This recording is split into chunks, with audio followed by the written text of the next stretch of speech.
So there is no firm, robust response to antisocial behaviour. That's the stuff of fiction from you.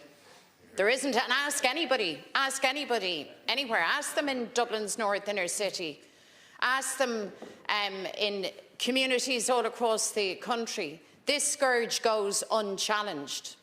And communities are telling us loudly and clearly that one of the ingredients to actually get a proper response is high visibility out on the streets and across the community, but that's not happening.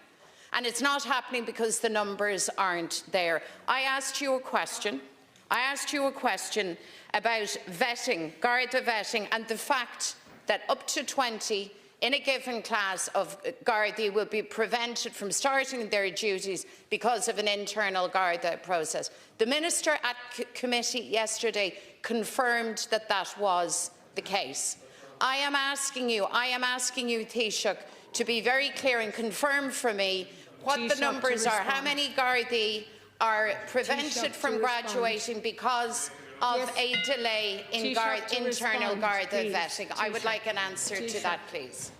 Deputy, you just said something that the Minister said something at committee yesterday, which the Minister has just very clearly said he didn't say at committee yesterday. So I can't respond. I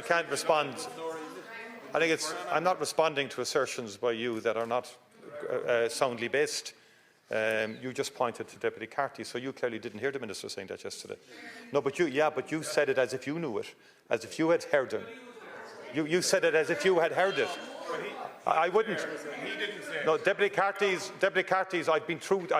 Deputy Carty was an opposition spokesman with defence. I know how he can exaggerate and how he can spin and he can do a lot of things like that. So, Deputy, no, I did. I just, the Minister of Justice has made it clear to me he did not say that yesterday. And no, but he's saying it here, and I'm saying it here in the House now. And I'm just simply saying Deputy McDonald didn't hear that yesterday. And I just want to make the point, however, the more fundamental point is, you're not the leader yet. I just want to make the more fundamental point, if I may, that we are... No, but... the more fundamental point is the numbers of recruitment. We are recruiting Gardaí at record numbers. Taoiseach, time is up. Thank you. Deputy Ivana Bacik. In Dublin City, the Gardaí have increased significantly, and people are seeing that. Deputy Bacik. But you're not allowing me to answer the question.